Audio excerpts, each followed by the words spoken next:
اللهم صل وسلم على الرسول وآل النبي العظيم. أعوذ بالله من الشيطان الرجيم. بسم الله الرحمن الرحيم. والصلاة والسلام على سيدنا Muhammad وآله الطيبين الطاهرين. En el nombre de Dios, el compasivo, el misericordioso. Que las bendiciones de Dios sean con el profeta del Islam Muhammad y los inmaculados imames de su descendencia. En esta 13ª lección sobre el tafsir, la exégesis del Corán, sus métodos y fundamentos, hablaremos un poco acerca del tafsir en la época de los tabi'in, o sea, de los compañeros de los compañeros. Después de la época de los compañeros, tema sobre lo cual hablamos en la clase anterior, hay dos motivos por lo cual se incrementó la necesidad de tafsir o explicación del Sagrado Corán. El primero de los motivos es que ya se estaba tomando una distancia, se estaba formando una distancia temporal con la época de la revelación, y la mayoría de aquellos que habían testimoniado la revelación, aquellos que fueron sus interlocutores iniciales, estaban falleciendo o ya habían fallecido. El segundo de los motivos es que la extensión de las tierras islámicas se incrementó al punto tal que ya sobrepasó a la península arábiga y a las zonas árabes, y mucha gente no árabe, que no hablaba árabe, se estaba integrando a los dominios del Islam.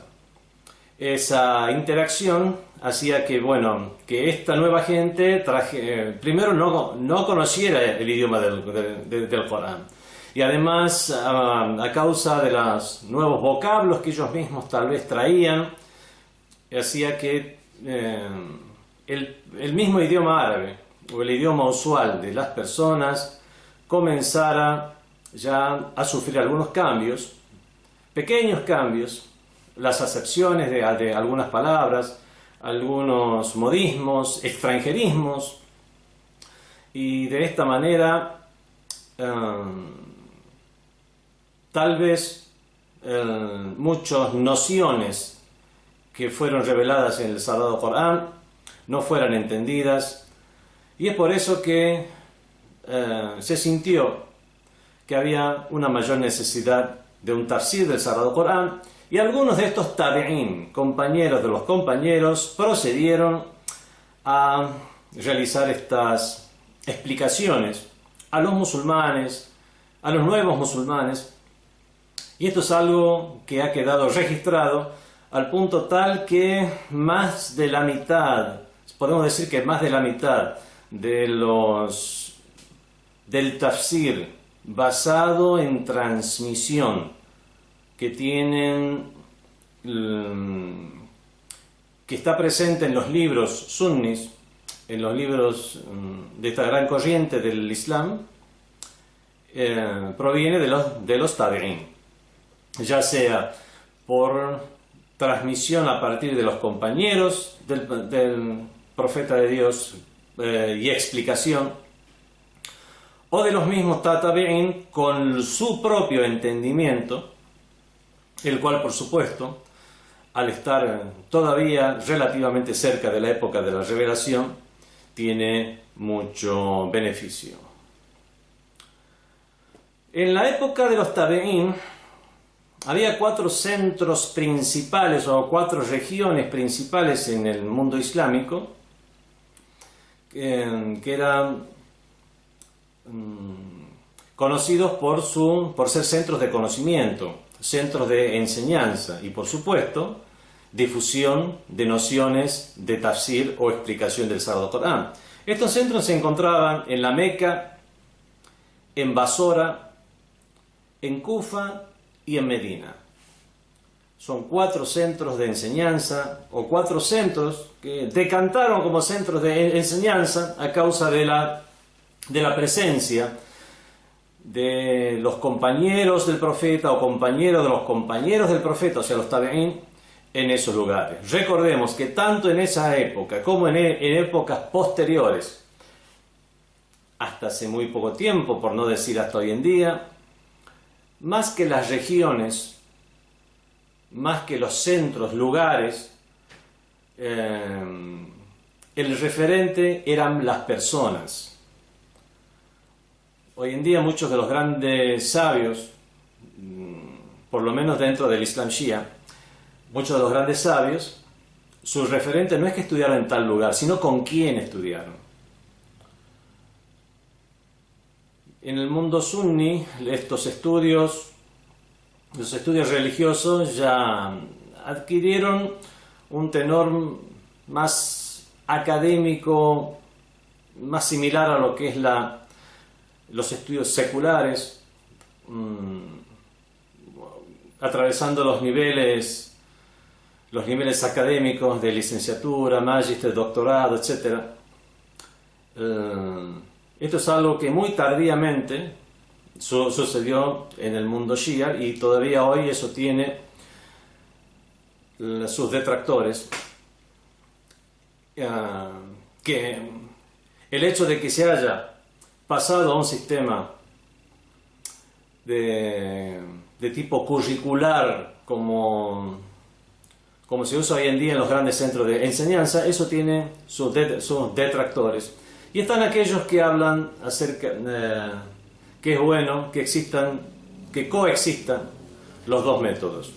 Como sea, no vamos a hablar sobre ese tema ahora. Lo que sí vamos a decir, hoy vamos a insistir, es en el hecho que si bien estas 4 ciudades, la Meca, Basora, Kufa y Medina, eran los centros de enseñanza famosos, por lo menos en esas épocas, en los albores del Islam y en periodos inmediatamente posteriores,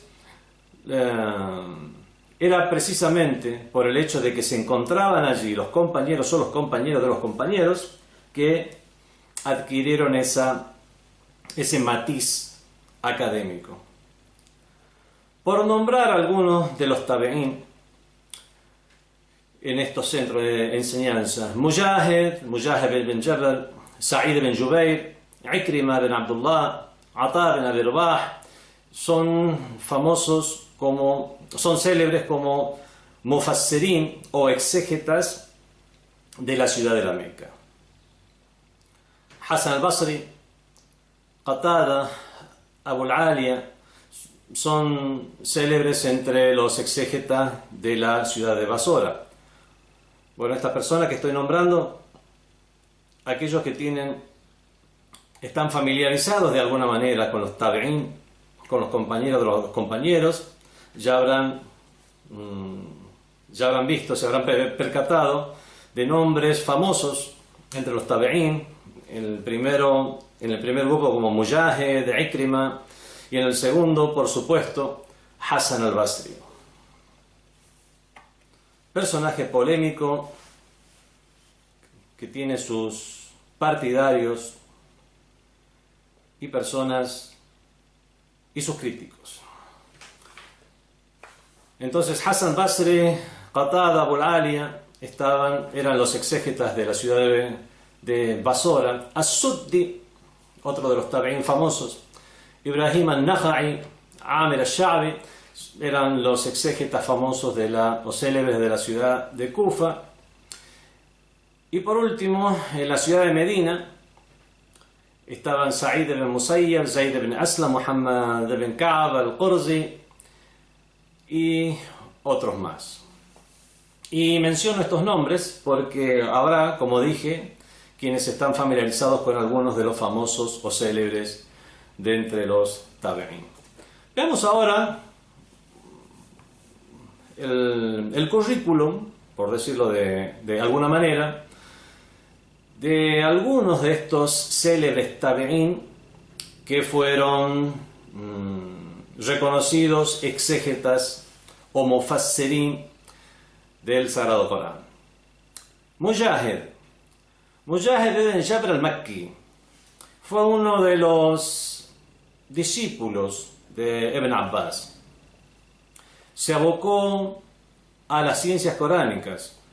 Y digo se abocó a las ciencias coránicas porque entre otros tabeín que yo he mencionado, a lo mejor se abocaron a varias disciplinas, como Hassan Basri y otros más. Pero este Mujahid en particular se abocó a las ciencias coránicas. Y de manera tal que él se ufanaba de ello, se enorgullecía, perdón, de ello. Y según él mismo narró, 3 veces el mismo Ibn Abbas le tomó las lecturas. Que tomar la lectura no es tomar a ver si cómo lo habían memorizado, si habían memorizado bien el Corán o no. Ya habíamos hablado que una persona era qari, era lector, cuando no solamente sabía leer y lo memorizaba, sino también conocía los sentidos, significados, nociones e incluso se esforzaba por actuar según esas nociones. Mujahid entonces 3 veces le tomó su lectura. Abdullah ibn Abbas le tomó 3 veces la lectura a Mujahid. Fue uno de los primeros que procedieron a realizar tafsir del Sagrado Corán desde un aspecto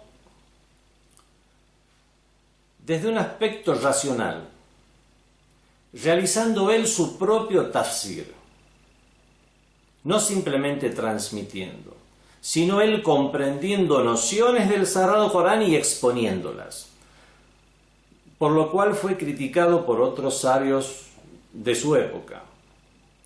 Ya habíamos explicado en clases anteriores la diferencia entre tafsir bil-ra'i, que es hacer exégesis del Corán según la opinión personal, y expresar una opinión de lo que se entiende del Sagrado Corán. El tafsir bil-ra'i es imponer la propia opinión al Sagrado Corán, ya tener una opinión anticipada del Sagrado Corán y después leerlo y tratar de extraer esa misma opinión que uno ya tiene. Eso es tafsir bil-ra'i. O cuando uno hace exégesis del Sagrado Corán, pero no de una manera razonable. Por ejemplo, personas que no sepan el idioma árabe, simplemente leyendo alguna traducción, hacer una serie de conclusiones. O sea, eso no es razonable. Hacerlo a partir de métodos razonables y expresar como explicación lo que uno mismo entienda, no hay ningún problema con ello, y el Mujahid fue una de las primeras personas que realizó eso. En cambio, otros simplemente procedieron a transmitir lo que sabían del profeta y de los compañeros del profeta. Veamos ahora Sa'id ibn Jubayr.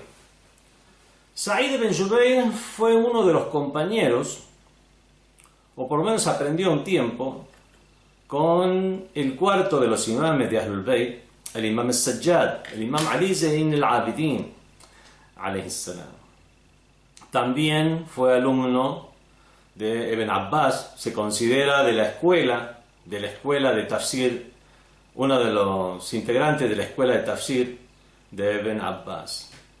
Se dice que él es la primera persona, Sa'id ibn Jubayr, en la época de los tabi'in, que compiló, que escribió, que compiló el conocimiento en unos escritos que después quedaron y que fueron, del cual se citó en diferentes libros de exégesis coránica posteriormente. Hay aproximadamente unos 100 narradores de aquellos que figuran en las cadenas de transmisión como narradores confiables que transmiten de Sa'id ibn Jubayr. Veamos ahora a Ikrima. Ya habíamos hecho alusión a Ikrima como persona que transmitió tafsir de Ibn Abbas. Ikrimah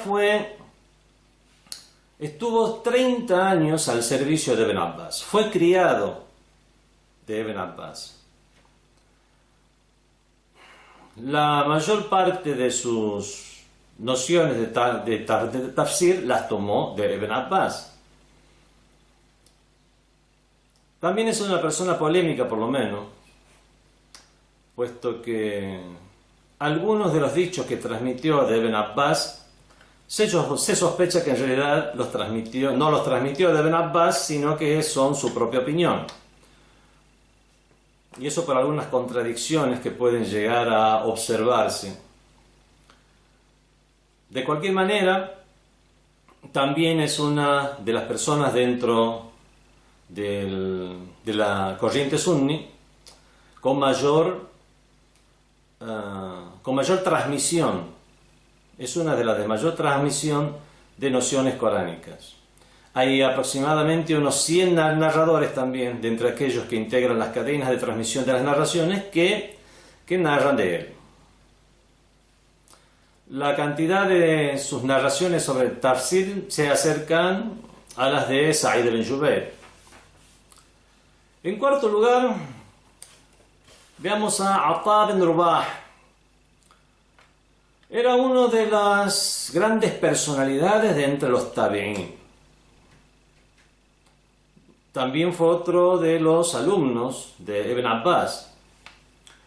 Y llegó a conocer a muchos compañeros del profeta. Por lo tanto, no solamente transmitió el tafsir de Ibn Abbas, sino que ya estaba familiarizado con el vocabulario y la comprensión de nociones islámicas, lo cual obviamente es un factor que facilita mucho la comprensión, asimilación y posterior enseñanza y transmisión de conceptos.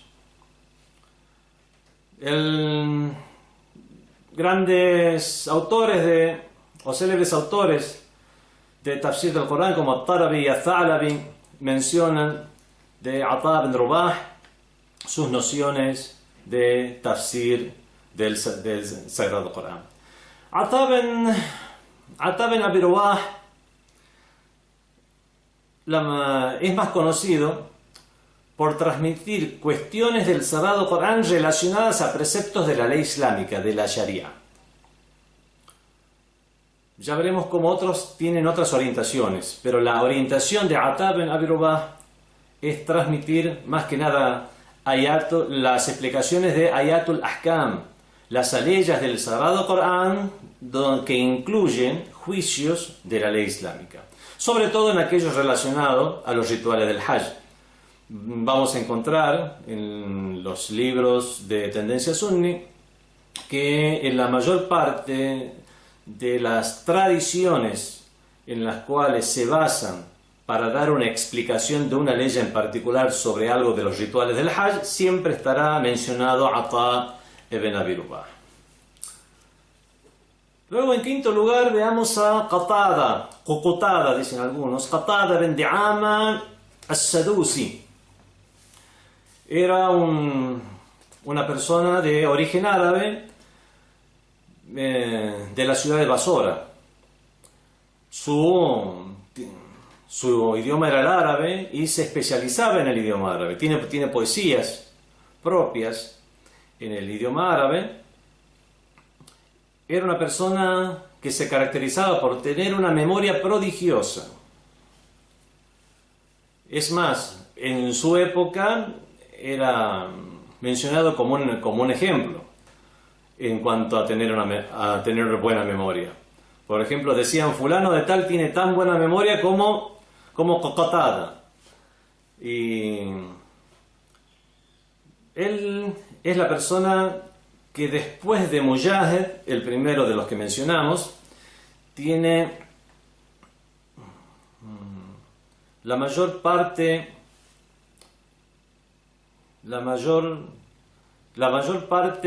de las se refieren a él la mayor parte de las tradiciones respecto a tafsir del Corán de la época de los tabi'ín.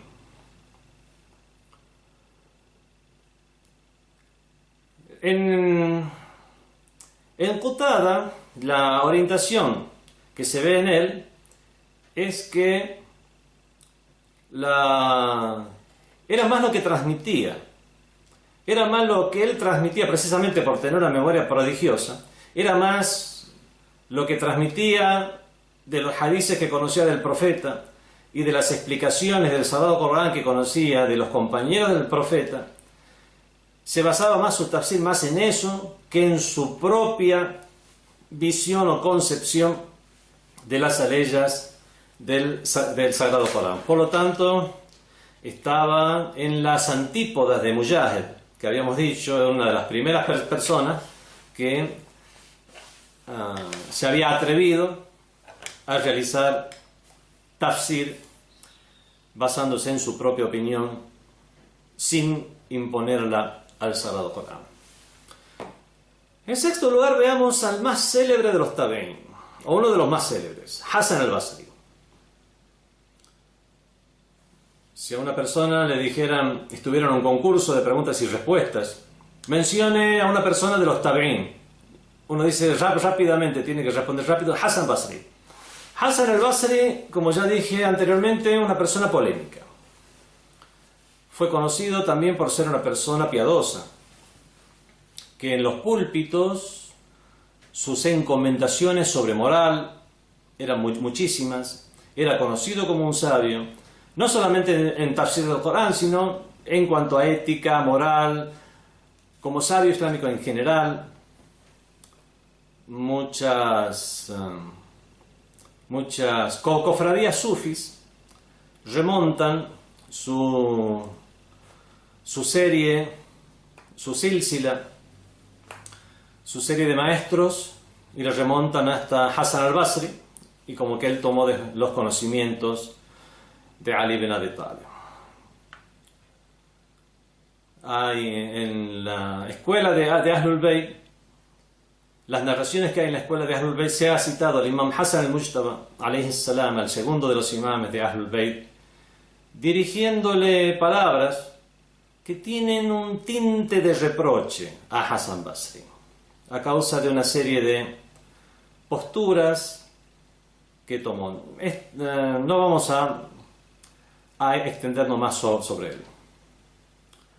En sus explicaciones sobre el Sagrado Corán, la tendencia que más se veía en Hasan al-Basri era una tendencia a explicar el Sagrado Corán, sobre todo en aquello que tenía un tinte de amonestación, advertencia, consejos religiosos, y era una de las críticas que se le hace, que él transmitía muchas cosas que había escuchado del profeta y de los compañeros del profeta sin mencionar cadenas de transmisión o decir de quién lo escuchó. Recordemos que él no fue un compañero del profeta, y al mencionar algo del profeta debería mencionar de cuál compañero lo escuchó.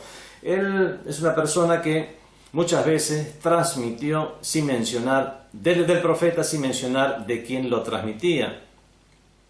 También era uno de aquellos que hacía naql bil ma'na, o sea, transmitir el sentido y no necesariamente las palabras precisas que fueron usados por el profeta o el compañero del profeta.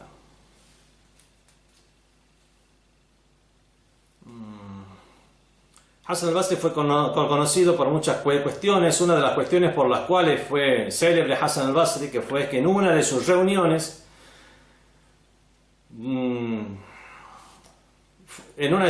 fue que Wasl ibn Ata y Amr ibn Ubaid, los fundadores de los Mu'tazilitas, se separaron de Hasan al-Basri. I'tazalu anhu, se separaron de él. O estaba en la mezquita, i'tazalu, o sea, se fueron al rincón, él y un grupo de personas. Entonces i'tazalu se convirtieron en Mu'tazilitas.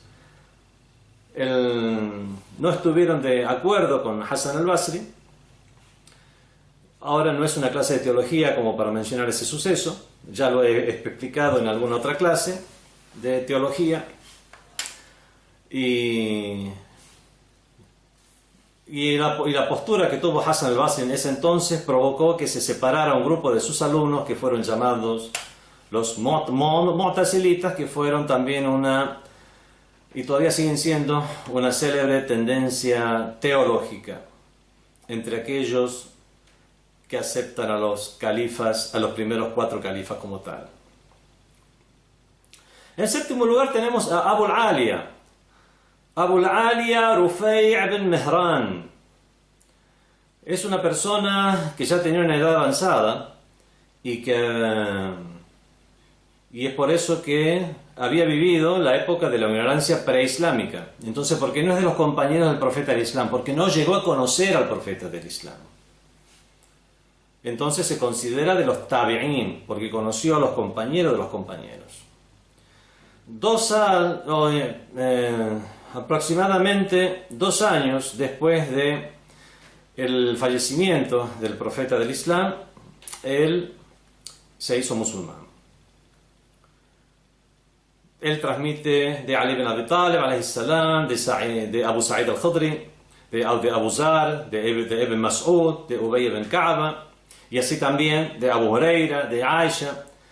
De todos ellos transmite opiniones respecto a tafsir o exégesis del Sagrado Corán. En octavo lugar tenemos también a otro célebre de los tabi'in mencionado, no solamente en cuestiones de tafsir, sino en general, As-Suddi. As-Suddi es Ismail ibn Abdurrahman, famoso como As-Suddi el Grande, porque después hay otro que se hizo famoso como As-Suddi también, y para hacer una diferencia con este que era más célebre, el otro es llamado As-Suddi Saghir, As-Suddi pequeño. As-Suddi también participó en algunas clases, o en un tiempo se benefició de los conocimientos que impartían el cuarto de los imames, el imam al-Sajjad, el imam Ali Zayn al-Abidin, alayhi salam, y también se benefició del conocimiento de los imames al-Baqir y al-Sadiq, alayhum salam. La mayoría de los expertos en Jarh o Ta'dil o Rijal, que es la disciplina donde se estudia la acreditación o no de las personas que integran la cadena de transmisión de los narradores, la mayoría de los expertos en esta materia consideran a Suddi una persona de confianza. Entre los tabi'in de la ciudad de Kufa es la persona que más dichos relacionados al tafsir tiene. Más o menos un cuarto de los dichos relacionados al tafsir que él dejó como legado los transmite de Abdullah ibn Mas'ud. En noveno lugar tenemos a Masruq. Masruq ibn Ajda' era del Yemen, y en los días durante el califato de Abu Bakr llegó a la ciudad de Medina y después se instaló en la ciudad de Kufa. Él también conoció a Abdullah ibn Mas'ud, aprendió de él y transmitió de él. Los libros principales de los sunnis son los Sihah as-Sitta, los 6 Sihah, o 9 Sihah, según qué libros uno considera entre los 6. Transmite mucho de él, transmite mucho de Masruq, no solamente cuestiones relacionadas al tafsir. Ash-Shu'bi. En décimo lugar tenemos a Shu'bi, Amir ibn Sharahbil Ash-Shu'bi.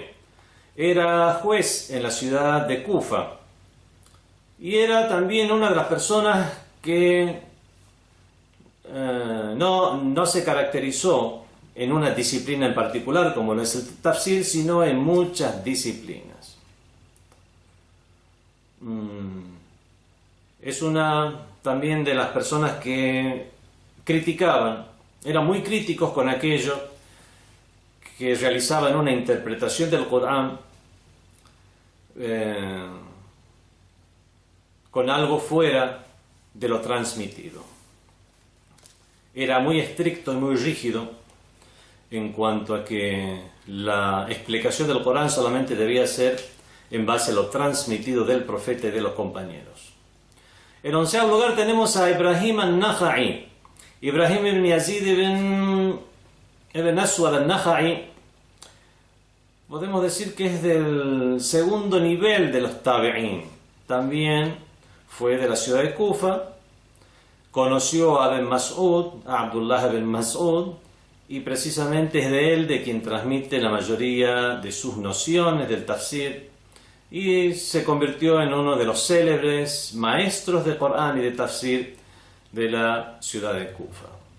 También es una persona que se especializó en Ayatul Ahkam, a leyes relacionadas a la Sharia o la islámica. En 12º lugar tenemos a Zayd ibn Aslam al-Alawi, uno de los exégetas célebres de la ciudad de Medina en la época de los tabi'in.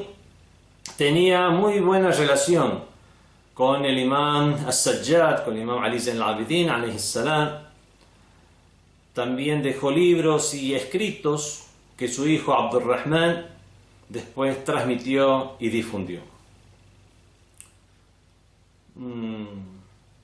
Si bien las narraciones o lo que transmite del profeta y de los compañeros, la cantidad de narraciones no son tantas como comparadas con las de otros célebres de entre los tabi'in. En 13º lugar tenemos a Sa'id ibn Musayyab. Fue uno de los famosos fuqaha o juristas de la ciudad de Medina, y también que aprendió mucho, fue mucho a las clases de Hassan Basri, y también se convirtió en un sabio en diferentes disciplinas, siendo una de ellas el tafsir del Sagrado Corán. También es una persona de la cual se ha transmitido poco, pero lo suficiente, o menos que otros, pero lo suficiente como para ser tenido como referente en épocas posteriores, cuando se escribieron libros que son hoy más célebres de tafsir del Corán. En 14º lugar, Muhammad ibn Ka'b al-Qurazi. Si vamos a clasificar en niveles a los tabi'in, sería del tercer nivel de los tabi'in. Su padre era judío, del clan de Bani Qurayza. Su padre había caído prisionero de los musulmanes en la lucha que tuvieron los musulmanes con el clan de Bani Qurayza, después que ese clan se aliara con los incrédulos de Medina en la famosa batalla de Khandaq, con la batalla del Foso. Y al terminar la batalla del Foso, no como esperaban, era la batalla de los confederados. Era una batalla donde se llama de los confederados, al-Ahzab, porque se habían unido varios clanes, tribus de entre los idólatras, sumado a algunos clanes de entre los judíos, para acabar con los musulmanes. Y cuando la batalla del Foso, la batalla de los confederados, terminó a favor de los musulmanes, obviamente la tribu de Banu Qurayza, que antes había firmado un pacto de no agresión con los musulmanes, por el hecho de no haber respetado ese pacto, entró también en conflicto con los musulmanes. Se produjo una gran batalla. En esta batalla con el clan de Bani Qurayza fueron 2 o 3 clanes judíos los que realizaron esta traición y no se atuvieron al pacto que habían hecho con los musulmanes. En cambio, muchos otros clanes vivieron con los musulmanes en paz y pacíficamente, precisamente por atenerse al pacto. El padre de Muhammad ibn Ka'b al-Qurazi había caído prisionero de los musulmanes, pero después, con el paso del tiempo, él se hizo musulmán y su hijo nació ya musulmán, y no solo se crió en una sociedad islámica, sino se convirtió en un sabio y referente del Islam y los musulmanes, sobre todo en lo que hace al tafsir o exégesis del Sagrado Corán. Bueno, suficiente. Tabi'in eran muchos. Estos son algunos célebres tabi'in de quienes se menciona tafsir del Sagrado Corán. Se transmite de ellos tafsir del Sagrado Corán. ¿Qué particularidades tiene el tafsir de los tabi'in? Habíamos dicho cuál es en clases anteriores, en la clase anterior, ¿Cuál era la particularidad del tafsir de los compañeros del profeta? En cuanto a las particularidades del tafsir de los tabi'ín, son los siguientes. Vemos que comenzaron a aflorar explicaciones del Sagrado Corán basadas en opiniones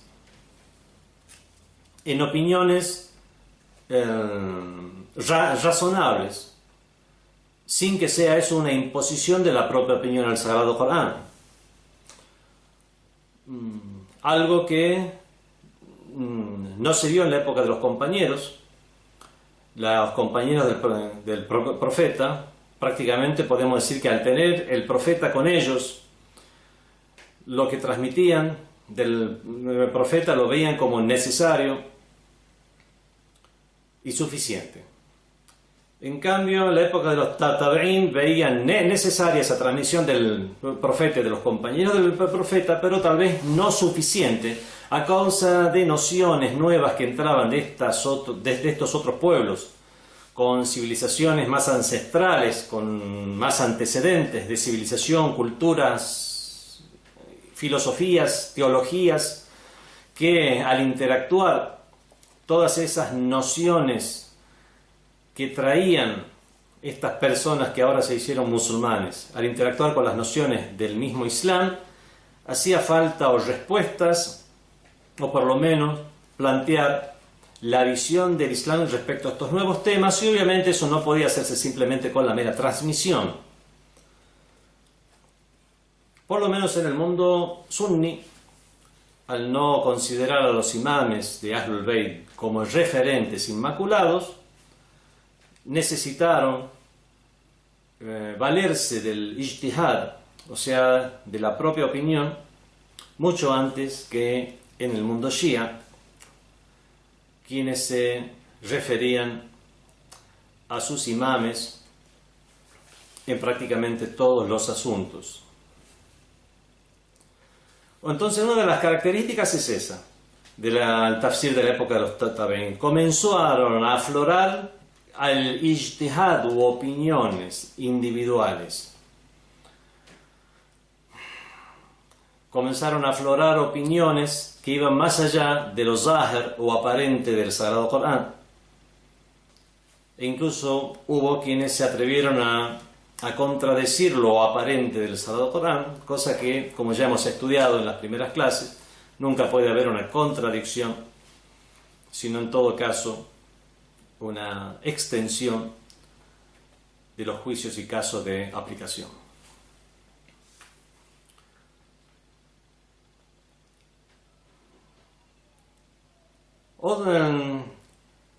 Los exégetas sunnis, por ejemplo, respecto a la ley que dice Ila Rabbiha Nazira,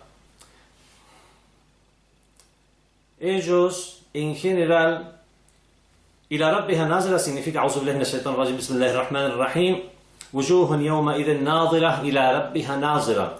Y habrá entonces rostros resplandecientes que ila Rabbiha Nazira, que estarán mirando a su Señor.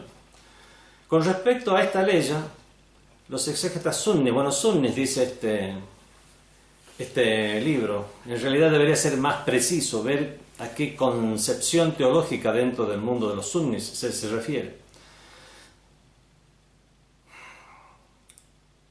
Entre las concepciones teológicas que se formaron en el mundo sunni están la de Ahlul Hadith y los Hanabila, los Hanbalíes, pero no en su sentido jurídico, en su sentido teológico, que es precisamente la tendencia que fue trató de vivificar y de renovar y de volver a la vida Ibn Taymiyyah en su momento, siendo criticado incluso por otros sabios sunnis, nociones que después estaban cayendo en el olvido, hasta que Muhammad ibn Abdul Wahhab, promocionado por el colonialismo británico, reflotó esas tendencias que hoy en día se autoimponen el nombre de salafíes o salafitas, lo cual no es muy comprensible teniendo en cuenta que entre los salaf o primeros musulmanes había una diversidad de opiniones y tendencias muy difícilmente demostrable como unánime, sino todo lo contrario. Por lo tanto, decir que se sigue, como salaf, decir que se sigue a los primeros musulmanes es algo realmente muy ambiguo. En todos los casos es a una serie de compañeros, unos 4 o 5 compañeros que tenían una serie de posturas extremas, posturas que la gente de Ahlul Hadith, mucho más exageradamente los Hanabila, recontra exageradamente los Hashwiya. Esta no es una clase de teología para estar explicando. Los Hashwiya serían como la gente de Daesh hoy en día. Y en forma teórica, respaldadas esas opiniones por Ibn Taymiyyah, después reflotadas por Muhammad ibn Abdul Wahhab, y hoy conforman lo normal o las teorías generales de los salafitas. Ellos, por ejemplo, afirman que se puede ver a Dios. En general, según las nociones del Sagrado Corán, comprendemos que no se puede ver a Dios. Dios es el creador de todo. Dios ha creado la imagen, Dios ha creado la dirección, el movimiento, el lugar. Él no está en una orientación como para mirar a un lugar específico y ver a Dios. Él no se encuentra comprendida dentro del espectro de las ondas visuales.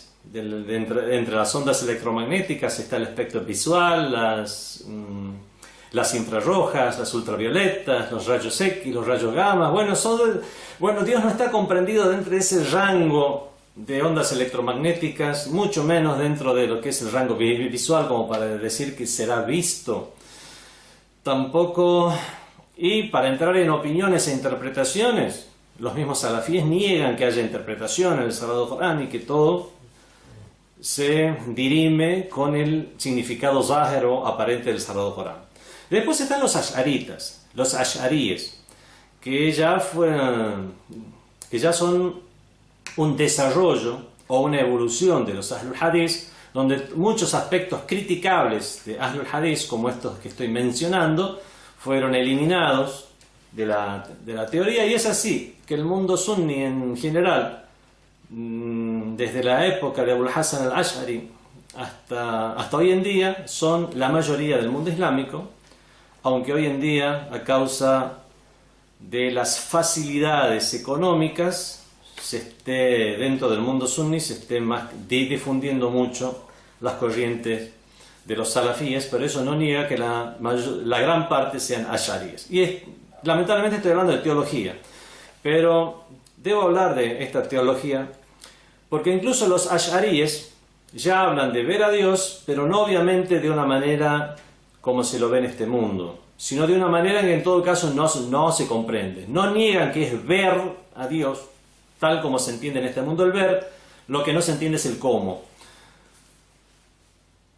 Ahora sí ya podemos volver al texto y decir, bueno, en general los sunnis, respecto a la ley que dice, y ese día verán a su Señor, se consideran que es una visión real, es una visión ocular. Y consideran que en el día del juicio final las personas van a poder ver a Dios literalmente. En cambio, Mujahid, que habíamos dicho fue una de las primeras personas que se atrevió a dar una opinión personal, fue una de las primeras personas que dijo que no se refiere a la observación ocular, como lo dijo el imam Ali ibn Abi Talib alayhi salam, cuando una persona le preguntó, ¿has visto a tu Señor? Y Ali alayhi salam respondió, ¿cómo adoraré a un Dios que no he visto? Entonces esa persona preguntó, ¿y cómo le has visto? Y respondió el imam Ali, La tarahu al-uyun bimushahadati al-ayan, no lo ven los ojos con la observación ocular, bal tarahu al-qulub bihaqa'iq al-iman, sino que le ven los corazones con las realidades de la fe. Entonces, lo que hizo Mujahid fue hacer algo así y decir que esta ley que dice ese día verán a su Señor significa que verán la recompensa que Dios dará, que ya verán, en el sentido que ya tendrán certeza de toda la potestad de Dios, el esplendor de Dios en su creación, etc.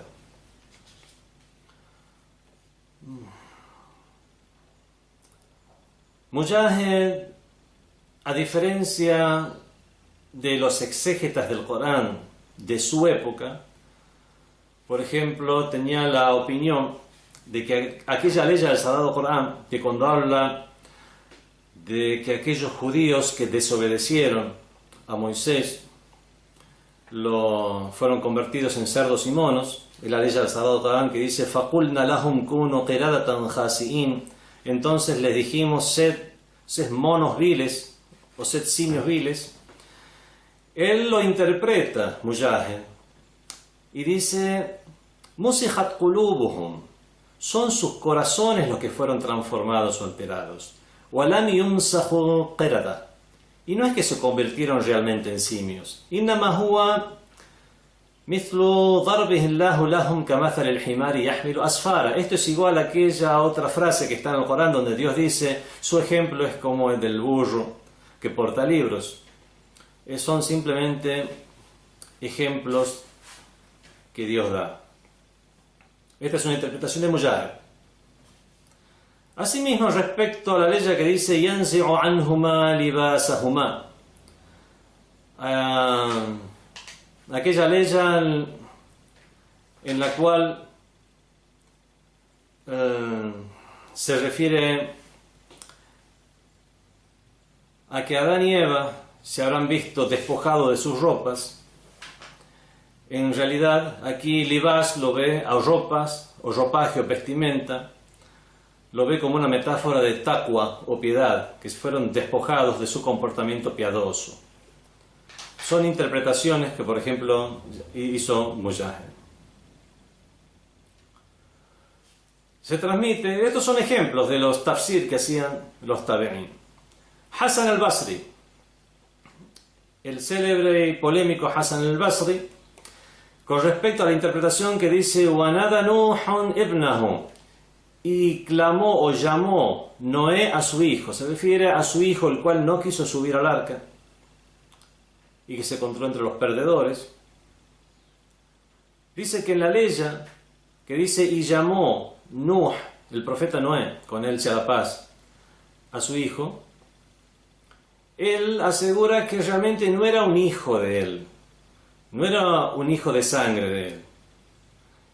Y en todo caso, ahí pone como indicio la ley del Sagrado Corán, que en la cual Noé, al pedirle a Dios la salvación de su hijo, le dice Inna ibni min ahli, dice ciertamente que mi hijo es de mi gente. Y según Hasan al-Basri, si hubiera sido hijo de él, debía haber dicho ciertamente que mi hijo es de mí, no de mi gente. Por lo tanto, se puede llegar a entender que fue un sobrino o alguien de su clan que él había criado. No vamos a dar una opinión acerca de esta interpretación ahora. Esto es un ejemplo de cómo estos tabi'in interpretaban. Entonces vemos que la primera de las características es hacer uso de su propio razonamiento, cosas que no habían escuchado de alguien más, sino de su propia comprensión del Sagrado Corán, exponer eso que comprendían. Esta es una de las características de los tabi'in. Otra de las características es llegar a tener la osadía de contradecir a algunas nociones de tafsir de los compañeros del profeta. No del profeta mismo nunca, pero de los compañeros del profeta. Por ejemplo,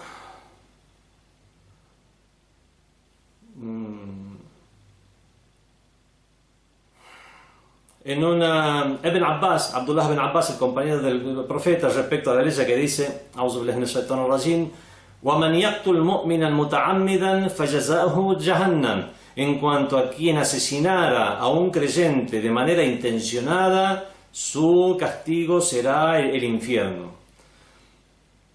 A él se le había preguntado, a Ibn Abbas, a Abdullah ibn Abbas, se refiere con mu'min o creyente si alguien matara a una persona que conozca del Islam, que conozca sus normas, que ya sea considerado un creyente, su castigo será el infierno. ¿Qué pasa si es un creyente el que mata al otro creyente?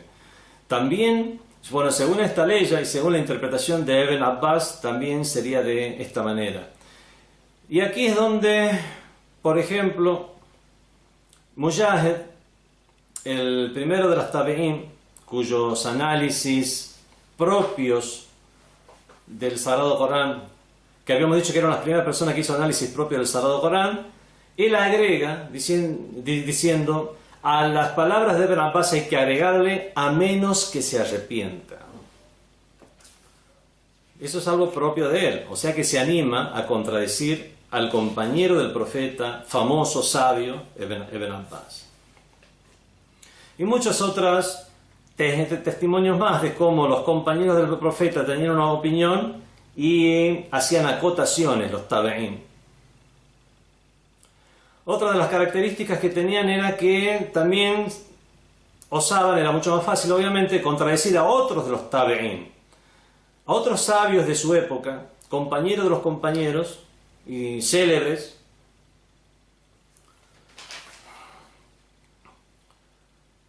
No, ya son cuestiones ya muy detalladas, no voy a mencionarles. Voy a mencionar una sola. Por ejemplo, Hasan al-Basri dice no está de acuerdo con la interpretación que hace Abdur Razzaq de la frase que dice وَالَّذِينَ هُمْ عَنْ صَلَاتِهِمْ سَاهُونَ. Hay un reproche en el Corán a los creyentes mismos, aquellos que son negligentes respecto a sus oraciones. الَّذِينَ هُمْ عَنْ صَلَاتِهِمْ سَاهُونَ. Abdur Razzaq dice que se refiere a aquellos que son negligentes o descuidados en una oración, y como tienen la mente en cualquier cosa, no saben si están rezando un ciclo, 2 o 3, se confunden, no saben si ahora es el momento de la inclinación, de la prosternación. En cambio, Hasan al-Basri dice no se refiere a esto, se refiere a aquellos que son negligentes respecto a sus oraciones, aquel que no las hacen al principio de su tiempo, y las relega y las relega. Y pone como indicio de que esta ley no dice aquellos que son negligentes en sus oraciones, sino dice respecto a sus oraciones. No dice fi salatihim, dice an salatihim. Si fuera fi salatihim es una negligencia dentro de la oración. Fi salatihim sería una negligencia dentro de la oración. En cambio es hum an salatihim sahun, es respecto de sus oraciones, es una negligencia por fuera de la oración. Por lo tanto, aquí se referiría a relegarlas, nunca a negarlas, porque son creyentes, pero a relegarlas y no rezarlas al principio de su tiempo. Dicho sea de paso, es algo muy correcto también, esta interpretación de Hasan al-Basri. Otra de las características de la época de los tabi'in, lamentablemente también es una característica que ya encontramos en la época de los compañeros del profeta, que fue que transmitieron israeliyat. Ya habíamos explicado qué son las israeliyat. Lamentablemente en la época de los tabi'in esto es algo que se difundió mucho más todavía, sobre todo teniendo en cuenta que en la época de los tabi'in fue la época del califato de los omeyas, quienes en esas primeras épocas, prácticamente hasta culminado el primer siglo de la Égira, era una prohibición terminante de transmitir las tradiciones del profeta del Islam. En cambio se permitía transmitir cuestiones de la gente del libro, judíos, cristianos y de otras confesiones como los zoroastrianos, etc.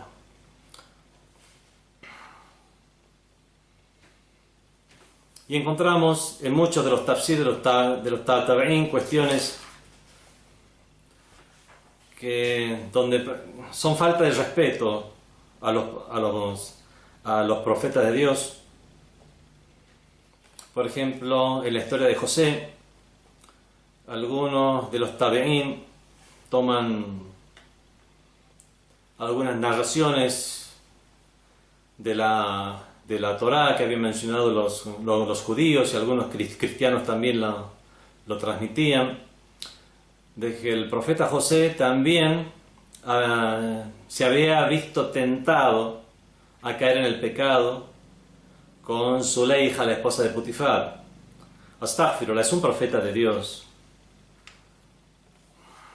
Cuando ese realmente, al llevarse de estas transmisiones de israelidad, no solamente le están faltando el respeto a un profeta de Dios, están contradiciendo al mismo sagrado del Corán, porque en el mismo texto del sagrado Corán no es eso lo que se entiende de ninguna manera.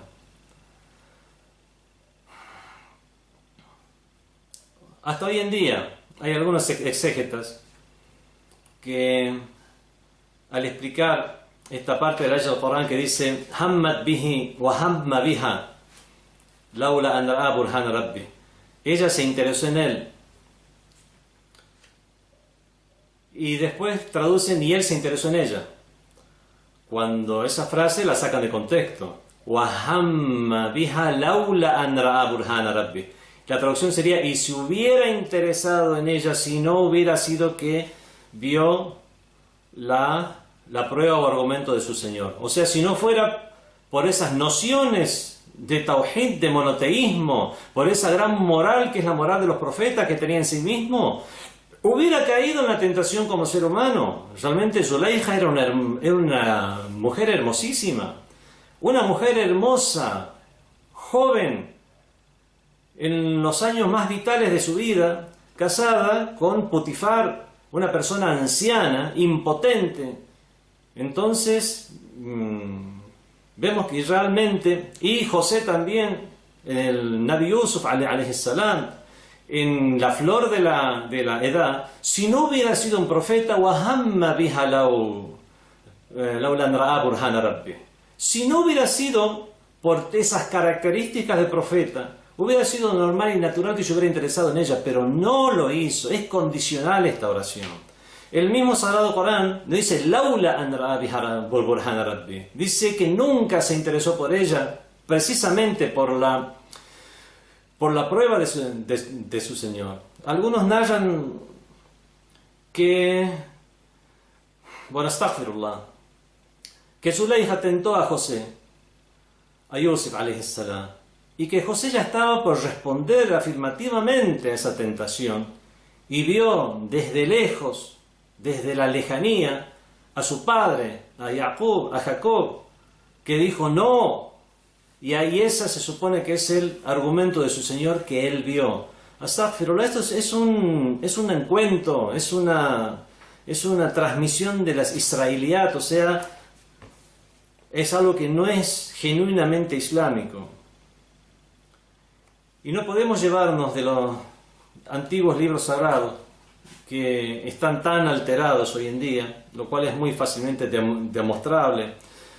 Los mismos evangelios son más una especie de cronología sobre la vida de Jesús, hijo de María, con él sea la paz, que nociones reveladas al mismo Jesús. Habla también de su elevación a los cielos y lo que pasó después de él. O sea, obviamente no es lo que a él se le reveló.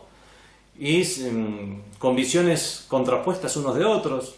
Evangelios que fueron después 4 dispuestos como canónicos, siendo que había muchísimos evangelios, hasta que hubo el famoso concilio de Nicea, creo, en el cual se afianzaron 4 como canónicos y los demás como apócrifos, que no significa falsos, sino no reconocidos por la Iglesia. Por lo tanto, había muchos evangelios, hasta que personas se reunieron y dijeron estos 4. Lo mismo pasa con la Torá. Cuando perdieron los judíos la Torá, perdieron el libro sagrado después que cayeron prisioneros en Babilonia y transmitieron la Torá oralmente hasta que fueron liberados por Darío el Persa, etcétera, etcétera. Vemos entonces que el libro sagrado no se mantuvo indemne las revelaciones anteriores y que muchas cosas son de transmisión oral. y había también rivalidades entre las diferentes tribus de Israel, donde alguna se ufanaba de tener un linaje de tal profeta, entonces otro clan, por envidia o lo que sea, inventaba cuestiones feas relacionadas al grande de ese clan, como era tal o cual profeta. Todas esas cuestiones lamentablemente se transmitieron dentro del cristianismo, se transmitieron dentro del judaísmo, y muy lamentablemente, a causa de esta prohibición de los hadices del profeta que rigió durante el primer siglo de la Égira, llegaron a ingresar estas historias al mundo del Islam, y algunos exégetas del Sagrado Corán transmitieron esto como explicación de estas aleyas. El mismo Sagrado Corán nos dice que esto no fue de esta manera. No nos queda absolutamente ninguna duda de que los profetas eran puros, inmaculados, sino que de otra manera, ¿qué sentido tendría creer en sus palabras? Una persona que está equivocada, una persona que comete equivocaciones, ¿cómo podrá guiar a otros? ¿Cómo sabremos que el día que nos dijo hacia allá, después dijo perdón, yo me había equivocado, es hacia allá? Entonces, ¿cuándo le creemos?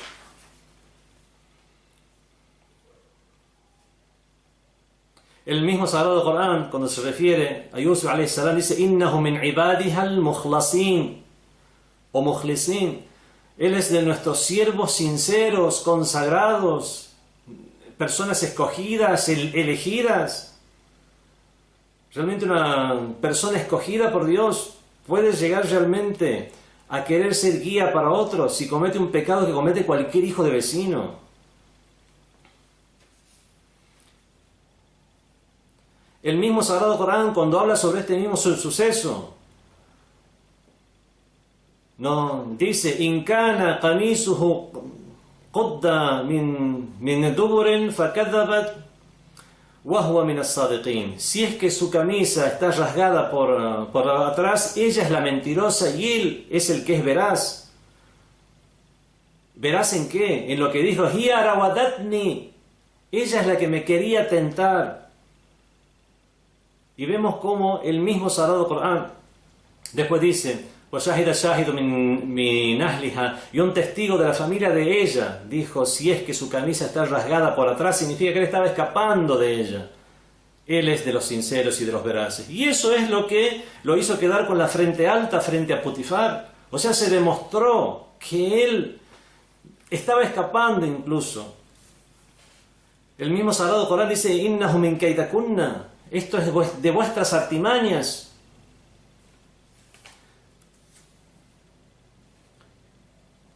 Cuando se le preguntó a las mujeres a las cuales Zuleija les había dado cuchillos y fruta, y después le dijo a José, al profeta Yusuf, que aparezca, y ellas, en su afán de mirar a José, nunca habían visto a alguien tan bello, llegaron a hacerse cortes en las manos, le preguntaron qué culpa tiene José respecto a esa situación. Ellas dijeron, Hasha lillah ma alimna alayhi min su. Lejos está eso, por Dios, no vimos nunca nada malo en él. Vemos que todos los indicios y testimonios dentro del mismo Sagrado Corán liberan y exoneran al profeta Yusuf alayhi salam.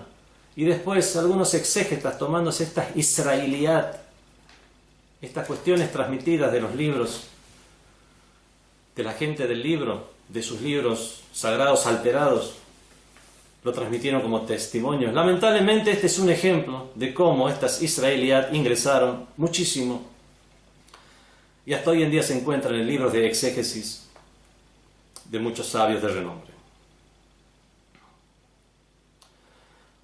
Otra de las características del tafsir en la época de los tabi'ín es que el tafsir ya tenía orientaciones. Habíamos hablado ya que algunos compañeros, algunos de los tabi'ín, como Ata bin Abi Rubah, o también como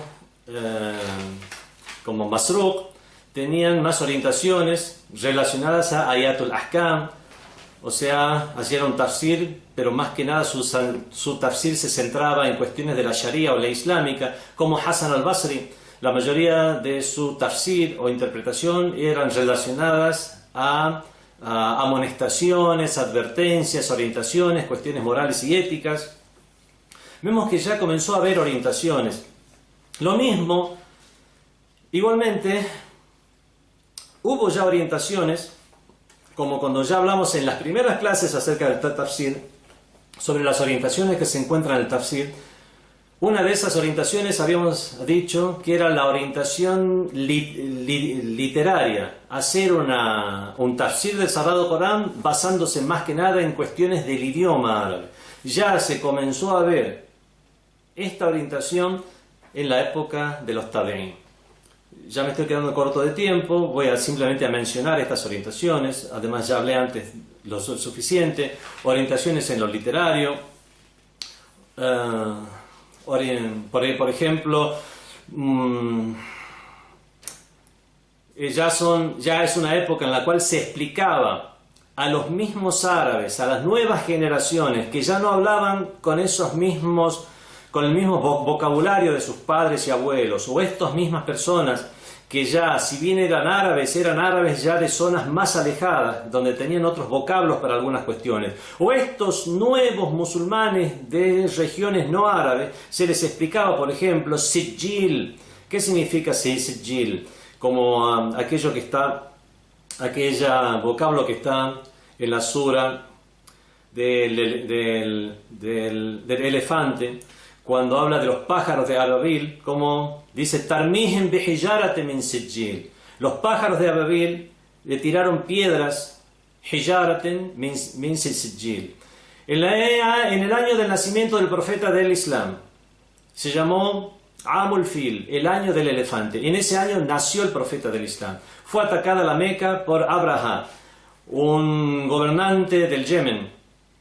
Este gobernante había construido un centro de adoración para que la gente ya no emigrara, ya no hiciera la peregrinación a la Kaaba que había sido instaurada por Ibrahim, por el profeta Abraham y por su hijo Ismael, sino que se dirigieran a este otro centro de adoración que era mucho más lindo, bonito, en un lugar ya no en desierto agreste, sino en un vergel, en jardines, con unas construcciones hermosas y fuentes. Entonces, al ver que la gente no le hizo el menor caso y quedó esa construcción en la nada y la gente lo mismo seguía realizando esa peregrinación antigua que dispuso el profeta Abraham a la zona de la Meca, fue a destruir la Kaaba.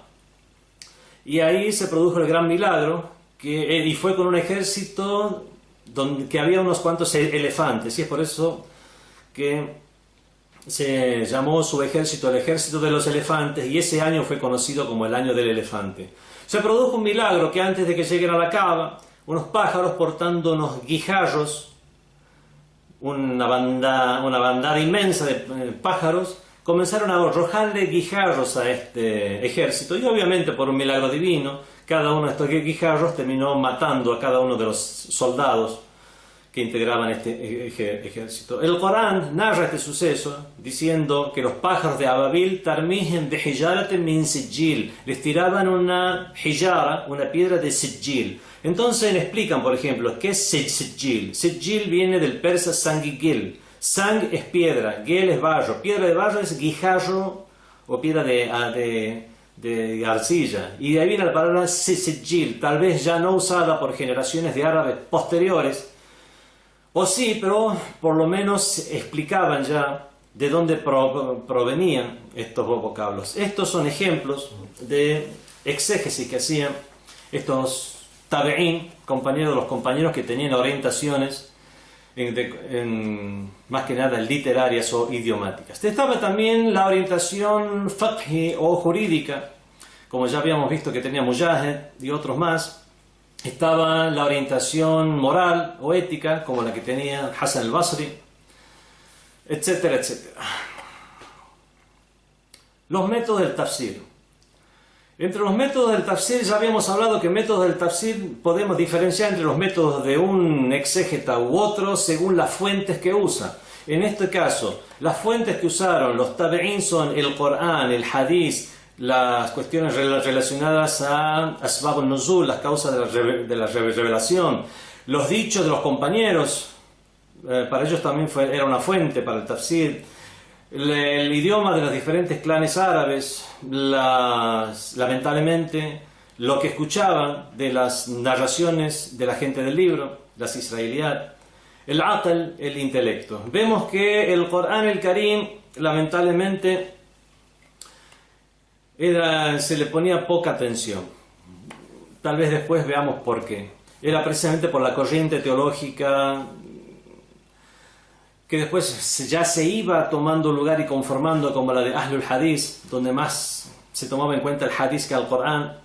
Los Hadith del profeta, a pesar de que había una prohibición de transmitir los hadices, lo que se escuchaba, lo que se transmitía oralmente de un sabio a un alumno, era tomado como fuente, pero vemos también, a causa de la prohibición imperante, esto era algo que no era de una manera académica. Las causas de la revelación, los dichos de los compañeros, no había ningún problema con transmitir los dichos de los compañeros. Entonces vemos que el Corán, el Karim, el Sagrado Corán, los hadices del profeta y el aql, el intelecto, lamentablemente es lo que menos se usaba. Se usó, pero es lo que menos se usaba cuando debería haber sido las fuentes principales de su tafsir o exégesis del Sagrado Corán. El valor y consideración del tafsir que hacían los tabi'ín. Para las corrientes sunis obviamente tienen un valor muy grande. Para aquellos que seguimos a Ahlul Bayt, para nosotros es de respeto y de análisis, siempre que sea un análisis de tenor académico y objetivo. Pero tenemos que recordar que era una época en la cual todavía se encontraban los imames de Ahlul Bayt, y precisamente esto es lo que marca una diferencia en la concepción del tafsir y en considerar o no a los dichos de los imames como fuente del tafsir o no, el hecho de seguir las palabras del profeta que decían: dejo entre vosotros el libro de Dios y mi descendencia. Aquellos que tomaron el libro de Dios junto a Ahlul Bayt, como dijo el profeta, y se encuentra este hadith en los libros de hadices de las diferentes corrientes del Islam, sunni, shias, quienes hicieron caso a estas palabras del profeta del Islam, consideraron las palabras de Ahlul Bayt. Y aquellos que consideraron las palabras de quien dijo: Hasbuna kitabullah, nos es suficiente el libro de Dios, se vieron obligados a valerse de estas herramientas, instrumentos de los cuales se valieron los compañeros y los tabi'ín y los exégetas de las épocas posteriores. En la próxima clase ya veremos más específicamente el tafsir según Ahlul Bayt, la gente de la casa del profeta. Wassalamu alaikum wa rahmatullahi wa barakatuh. Fátima TV es un grupo multinacional dedicado a la producción de contenidos basados en enseñanzas religiosas, así como también en temas culturales, morales, sociales, históricos, estilo de vida, familia, educación de los hijos, psicología y filosofía. Estos contenidos se publican en formato de videos, audios, fotografías, revistas y libros electrónicos. Para unirte a WhatsApp y recibir los temas y las publicaciones en forma gratuita, agrega a tus contactos nuestro número 54938-1539-0737 y envíanos un mensaje con tu nombre por esa misma vía.